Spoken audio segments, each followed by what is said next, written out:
Thank you. Nice to see you again. It's a funny show, isn't it? It's a rare, funny broadcast comedy. Who knew? They still make those. My name is Stacey Wilson Hunt. I work here in LA for New York Magazine and Vulture as the Hollywood editor. And I'm very excited to speak to someone I've never met before until a few minutes ago. And he's a real delight, I must say. So let me bring to the stage Dylan McDermott.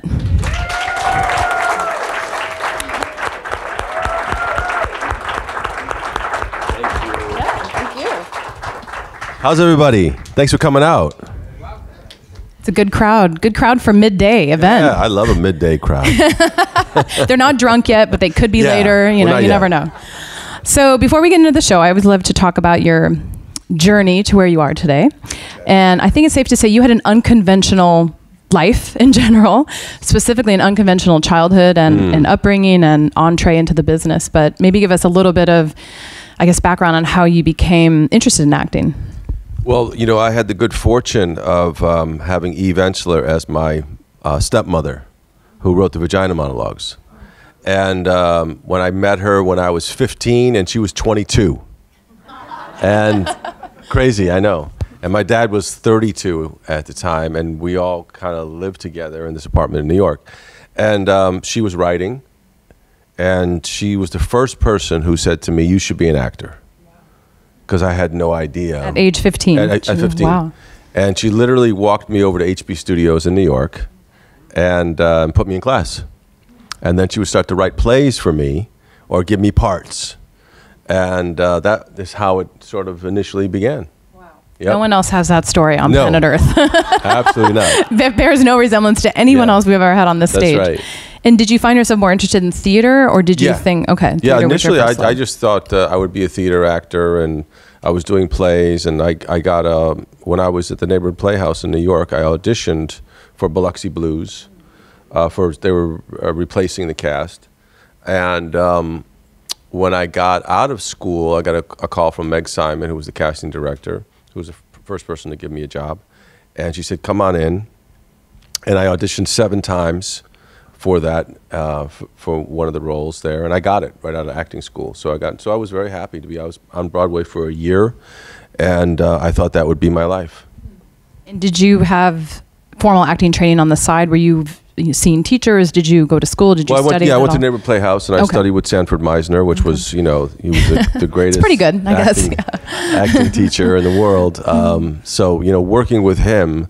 And the other teachers at the Neighborhood Playhouse really gave me exactly, because I had gotten scholarships to some universities, but I really wanted to study with him specifically because some of my favorite actors, like Robert Duvall and Joanne Woodward, Gregory Peck, they had worked with him, and I really wanted to have that training specifically from him. And what do you think he taught you in those early years that you've carried with you? Is there some specific ethos that he had that you think was different from other acting teachers? You know, he just forced me to go deeper. When I thought when I was at my deepest point, he would push me further than I had ever gone before. He would send me out of the room, and you know, he didn't have much of a voice at that point. He would be like, "You go downstairs and you do it again." And it was like an hour of that, over and over again, and pushing me to go deeper and deeper into my deepest self, and then come back and do the exercise. And I carry that to inside me to this day. I hear his voice.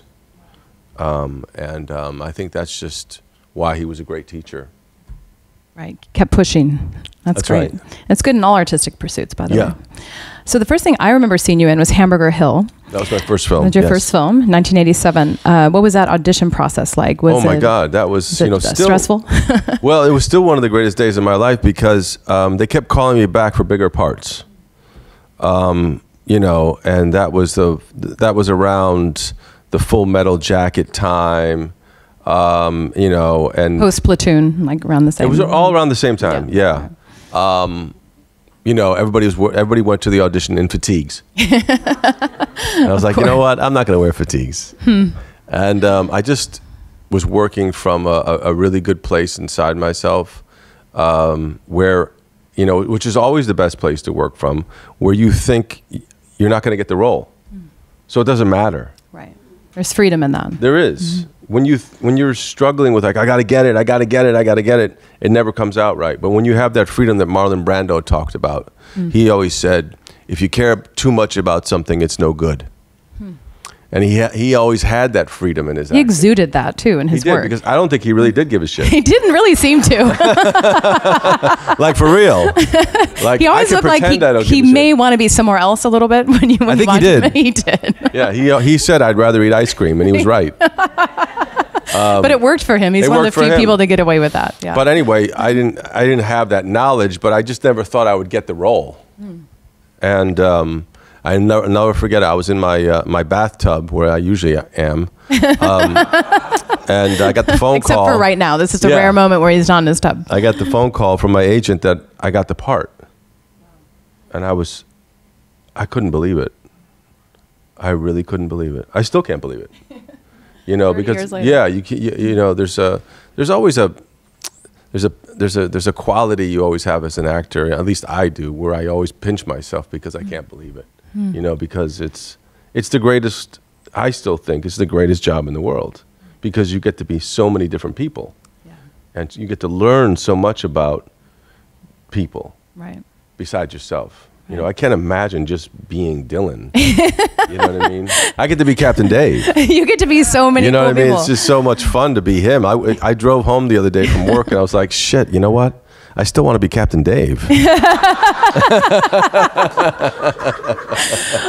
Well, I also love what Roger Ebert used to talk about this, and he's one of my heroes, where he said, watching performances gives us empathy for other people's experiences. And I only recently started to understand what that means. Because if you don't have access to other experiences or worlds or traveling or other people in your life, at least you can see it through film and television. Yeah.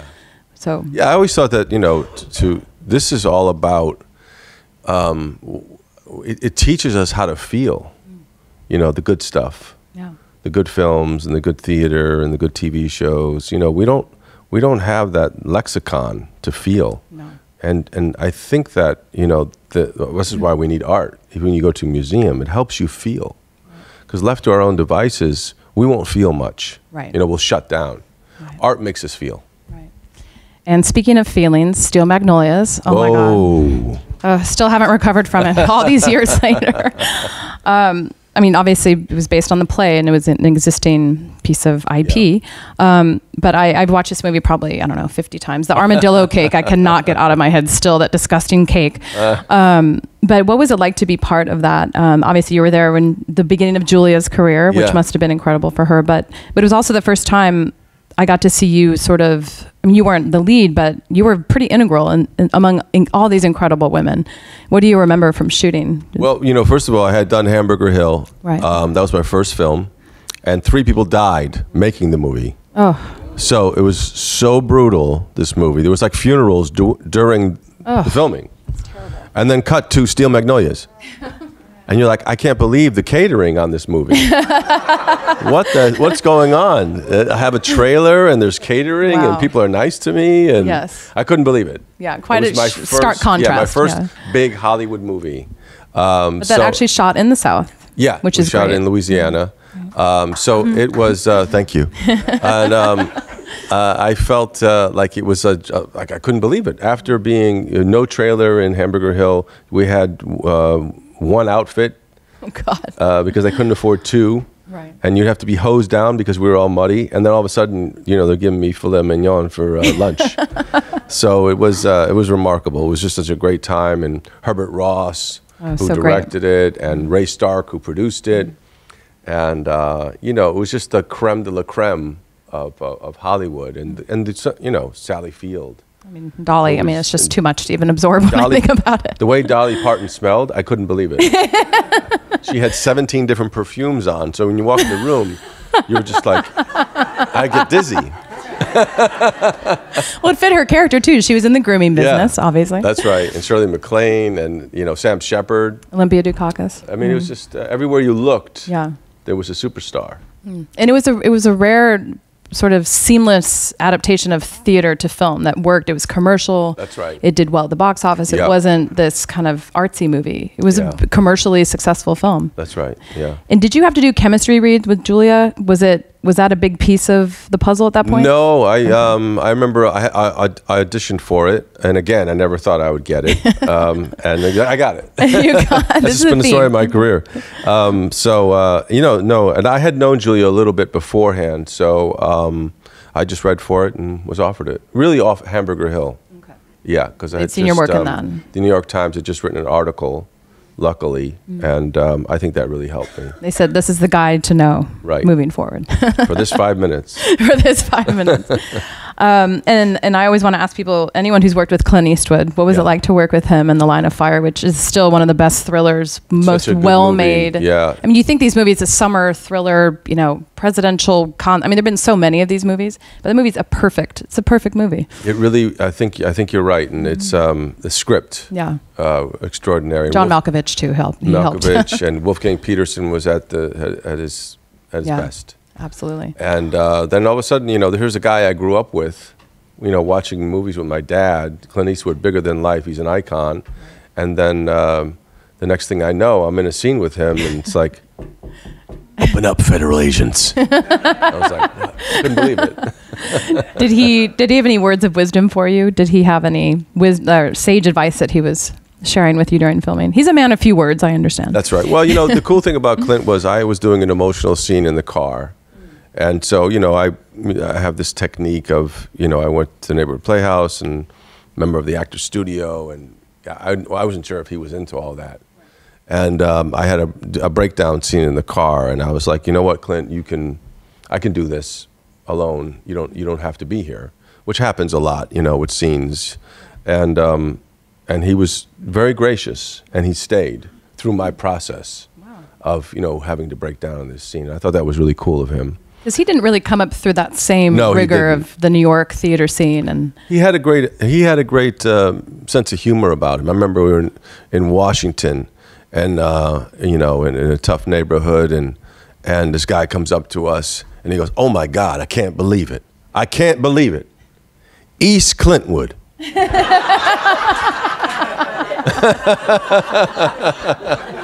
And he was totally cool about it.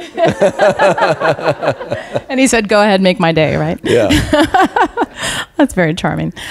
So 97 is sort of when we got to know you as a TV performer. And I would love to know, what was your first meeting like with David E. Kelley? And how did he convince you, or you convince him rather, depending on how it worked, that this was the right project for you, The Practice? You know, funny enough, I saw the trend of TV coming. And when it didn't exist, by the way, you know, when you went from movies to television back then, nobody did that. It was a sign that your career was in trouble. Right. But I noticed, you know, that the writing on TV was. This was like post NYPD Blue, where it started to get better on network TV. It was actually better than in the movies, and if you could develop a character over time. That could be a really good thing. And I also thought that, you know, in terms of my own acting and my own evolution as an actor, that I needed something like that. I was always searching for the next place for me as an actor. You know, I wrote an acting book just for myself. Or I would go to, after Neighborhood Playhouse, I was like, you know what, I started making movies, but I didn't feel like I was still there. So I went to the Actors Studio to study a little bit more. And same thing was happening. I was like, you know what, I still am not where I want to be as an actor. Why not? And I thought, you know what, funny enough, when I was a kid, I grew up in a restaurant in New York, a bar, Irish bar. My dad was the manager. And actors would come in, like John Belushi. I just wrote an article, actually, in the New York Times about my waiting on John Belushi. Oh, the First Time series that they do? Yeah, it's great. And then other actors would come in, and you know, and I would be enamored of them, of course. And then there was one guy, his name is Jeffrey Kramer. He was an actor. He was in Jaws, and Jaws was the biggest movie on the planet.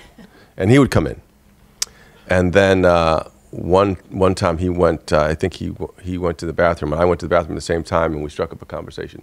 Anyway, that's the last time I spoke to him. He was the president of David E. Kelley Productions. Wow. 30 years later. And he comes That's up to amazing. Me. I'm giving Clint the AFI award or something like that. So many years later, he comes up to me, not knowing that I was this kid. Wow. And he goes, would you ever think about doing television? That's incredible. And he literally handed me the pilot of the practice. Wow. That's kismet, everyone. Something years later. Yeah. Wow. And that's how that happened. I read it and I was like, and I had a huge instinct. I've only had that instinct a couple of times in my life, in my career, where I was like, this is going to be huge. And I felt that with the practice. And guess what? It came out and it wasn't. Right. It really wasn't. It took a while. They put us on Saturday night at 10 o'clock. Ooh.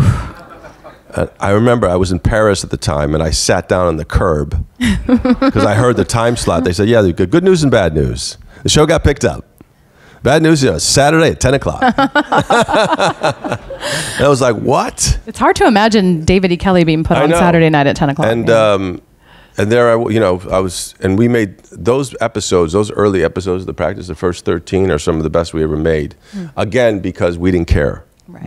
We're on Saturday at 10 o'clock. What could happen? The pressure is a little bit less. The show was so good that, ABC picked it up and said, you're going to be on Monday night or Sunday. I think it was Monday night, and moved us. And then the show went on to win all the awards. But my instinct was so huge with that. I knew it was going to be good, and it wasn't. And I waited, and then finally it happened. So all those days hanging out in that bar when you were young paid off. I'll tell you something, it really did. That's like the Iceman Cometh, that Eugene ONeill world. I got to study so many different people and grow up and see all that and watch these people.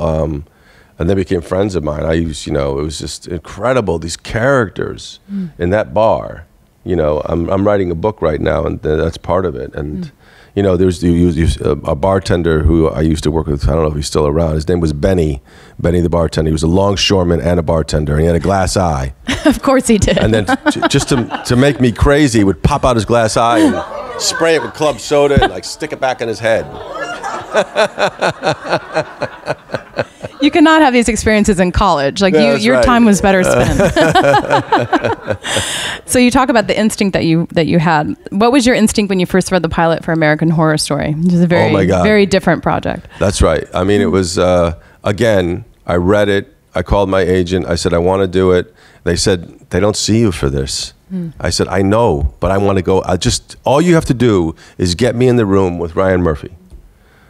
That's all you have to do. I'll do the rest. And they was like, they really don't see you for this. I was like, just do it. Just get me in the room. So I met with Ryan and Connie, and then my agent called me after the meeting and said, Ryan said, do you think he'll do it? Oh. So it goes to show you again. Were right. It's people say no all the time to you. They've said no to me a million times, and that's okay. And as an actor, we really have to be prepared for that. That most of the time it's going to be no. But again, Captain Dave, you think anybody saw me as someone who is Captain Dave? Right. I saw myself.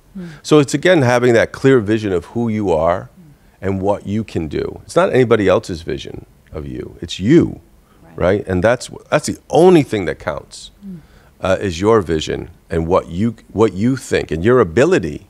That's going back to Sandy again. What's your ability? And Sandy instilled in that. And Joanne Woodward, who was really, really instrumental in my career, she instilled that confidence in me because she believed in me at a very early age.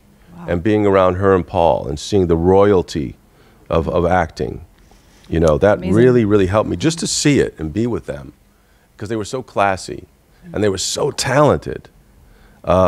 And one of the reasons I actually have the mustache in LA to Vegas is because one time I walked into Paul Newman's bathroom in the Upper East Side of New York, and there was one word on the mirror, and it said mustache. Why? He was doing The Color of Money. I was just about to say he had a mustache in The Color of Money. And he had to remind himself to have the mustache. Really? Yeah. Oh, so to not shave? Yeah. That is so endearing. Yeah. Oh my God. It's if we didn't love Paul Newman enough already. So we'll get to LA to Vegas in a second, but I talked to Connie recently about making Horror Story and talk about someone who people didn't think was right for that part. She'd just come off of Friday Night Lights playing every woman Tammy Taylor. But we talked about Rubber Man. And she said that you actually put on the Rubber Man costume after a while. Yeah, I played Rubber Man. Okay. Yeah, which was... I wasn't sure about that. It's so much fun, I have to tell you. First of all, you get fitted for that. You know, God. you go down to a place called in Silver Lake, and what was it called? I know what you're talking about. I can't remember the name of it though. Siren. Yeah, incredible place. Anyway, yeah, you get fitted in that. But the thing is, it doesn't breathe. So I was just about to ask. so It you must be sweat. very warm. Do you guys But yeah. remember Rubberman? How disturbing. Rubberman? Okay. Maybe go back and revisit season 1 of Horror Yes. Story. This will make a lot more sense. Anyway, you're all getting free suits today. You're only getting free suits. But you definitely have to poke some holes in there for aeration a little bit. So at TCA in January, when you and Steve and everyone did your panel, you Yep. talked about how, I wouldn't use the word desperate, but you were very excited to show your funny side. Yeah. You wanted to show the world that you were a funny guy, and we had not seen that side of you. Ever. As far as we knew. How, and you just talked about people, you weren't the natural choice for Captain Dave, but how did you actually push through that and show people, I am funny, I am not the guy you think I am? Lucky, I mean, you know, I don't know if it's stupidity or bravery on my behalf, but when I was a kid, I would do stand-up. I would go to Catch a Rising Star, 5 minutes, and you get up on the stage, and 5 minutes is a long time, by the way, and you go up and you do your act. And I had an act when I was a kid called the Cuckoo Heads. Me and my buddy, and then we did that, and then we had a little show at the Bitter End in New York, which still exists. So we would go around these little comedy clubs. But anyway, it was the greatest thing in the world to do stand-up. I could see why you get addicted to it. Yeah. And then one time we did our stand-up, and we got thrown out of a club. They physically came up and they threw us out. He said, Why? Because the jokes were so bad? Yeah, which is the most amazing thing in the world, because that's the bottom. Right. When someone comes up and physically takes you off the stage. Yeah. So anyway, I had the good fortune of hosting Saturday Night Live in '99. That was like my heyday. Peak of the power. Yes, yeah. And I had a blast. And there I was. I used to wait on John Belushi, and now I'm hosting Saturday Night Live, and I'm having the best time of my life. And Will Ferrell is on the show. Right. And he thought of me years later to do the campaign with him. Right. And then he produces LA to Vegas. So I did the table read of Step Brothers, which I couldn't do the movie because I was working, but that again was a good fortune. Which part did you read for in Step Brothers? Not for his brother, for his the brother-in-law. Adam Scott. That's right. Part, yeah. So, somewhere it all links up. And then I read the pilot of LA to Vegas. I called Chris Henchy, who was also producing it, who wrote the campaign and said, I want to play Captain Dave. And then everybody would start scratching their heads. What? Yeah. But it's also the fact that you've spent enough years getting to know people. That's right. The sad reality, so much of this is relationships. It is. People getting to know you just as friends and peers. Yeah. Yeah. So I knew immediately who Captain Dave was. I started reading the script, and the mustache started to grow spontaneously. You woke up the next day and that was it. I knew. And what's been the most surprising part of shooting a show like this that you didn't anticipate, whether it's the way you learn your lines or the way it's shot? Is there a stylistic approach that has surprised you? I mean, the thing that surprises the most is how much fun I'm having. I've done drama for so long and so many hours of doing drama that, first of all, I'm not working that much, and I'm laughing all the time. That's a great combination. Yeah, and they're paying me and feeding me. That is the dream. That is the dream. So backstage we were talking about, and I was already planning to bring this up, but this is just too perfect. Who are you having dinner with tonight? Dermot Mulroney. We're actually having dinner tonight with our significant others for the first time in public, ladies and gentlemen. We won't tell you where because we don't want people to know. Give them a private night. It's set for tonight. The confusion continues. So you told a funny story. I think it was also at TCA about Sue Mengers when she found out about you and Dermot. Because it's been 30 years of confusion, his name and my name. It's been that long. And it continues to this day. And he was so gracious to come on the show and to play Captain Steve and for us to finally be together. But anyway, when we were kids, 30 years ago, Sue Mengers, who was the head of William Morris, a legend. She came up to me in the hallway and she said, "There can only be one."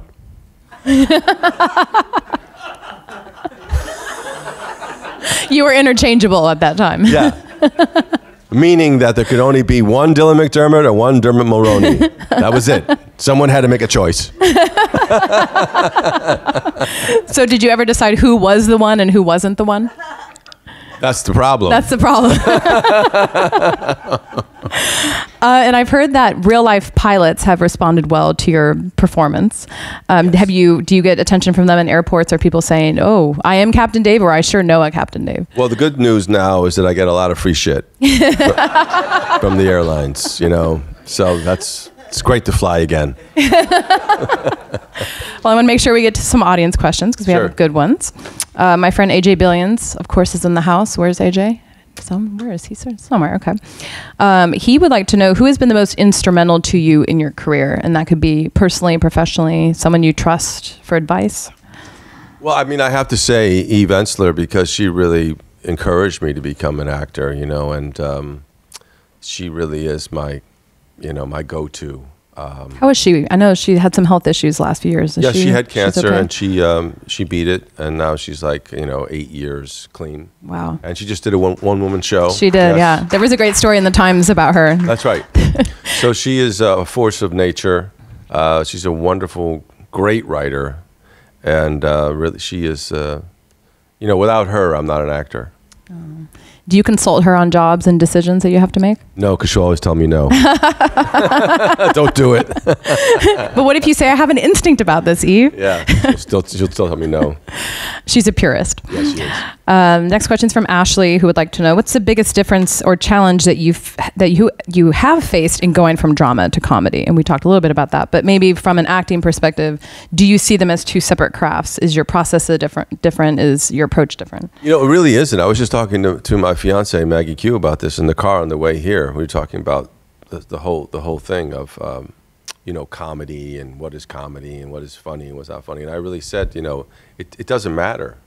It doesn't matter if you're doing drama or comedy. It's just, if you really believe you're the character in that circumstance, there's no difference. I just put myself in Captain Dave, and I let him take over. And I would do the same if I was playing a serial killer.